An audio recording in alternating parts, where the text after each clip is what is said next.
আজকে বাবার কথা খুব বেশি মনে পড়তেছে। বাবার সাথে কাটানো স্মৃতিগুলো অনেক বেশি মনে পড়তেছে।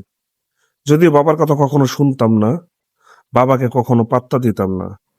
তবে আজকের এই দিনটাতে বাবাকে সবচেয়ে বেশি মনে পড়ে। আমার একবার মনে আছে, আমি যখন ইন্টারে পড়ি, তখন মোটরসাইকেল কেনার জন্য খুব কান্নাকাটি শুরু করে দেই। বাবা কোনোভাবেই আমাকে মোটরসাইকেল কিনে দিবে না। কিন্তু আমি নাছোড়বান্দা, আমার মোটরসাইকেল লাগবেই। তো ঠিকমতো খাওয়া-দাওয়া করি না, বাবার সাথে কথা বলি না, মায়ের সাথে খারাপ ব্যবহার করি, পড়াশোনা ঠিকমতো করি না। তো একটা সময় বাবা রাজি হয় আমাকে মোটরসাইকেল কিনে দেওয়ার জন্য। কারণ হচ্ছে বাবারা সবসময় চায় তার সন্তান হাসি-খুশি থাকুক, ভালো থাকুক, আনন্দে থাকুক। কিন্তু আমার অবস্থা দেখে বাবা শেষ পর্যন্ত রাজি হয় আমাকে মোটরসাইকেল কিনে দিবে। তারপর মোটরসাইকেল কিনে দেয়। আজকে বাবা নাই।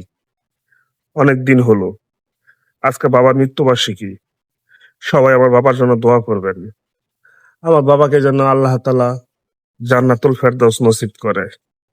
আর যাদের বাবা আছে তারা বাবাকে সঠিক মূল্যায়নটা করেন, সম্মান করবেন, ভালোবাসবেন।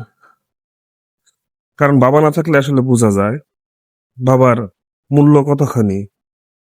বাবা অনেক সয় সম্পত্তি আছে, এটা বড় বিষয় না।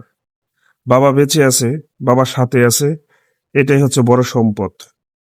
কারণ বাবারা সবসময় বটবৃক্ষের ছায়ার মতো আগলে রাখে।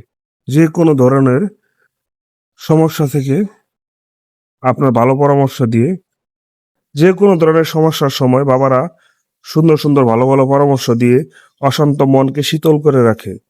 তাই যাদের বাবা আছে তারা আপনাদের বাবাদের মূল্যায়ন করবেন, সম্মান করবেন। যাদের বাবা বেঁচে আছে তাদের দীর্ঘায়ু কামনা করি। আর যাদের বাবা নেই, মারা গেছে, আমার বাবা সহ সমস্ত বাবাদের আল্লাহ তাআলা মাফ করে দিয়ে জান্নাতুল ফেরদৌস নসিব করুক। আমিন।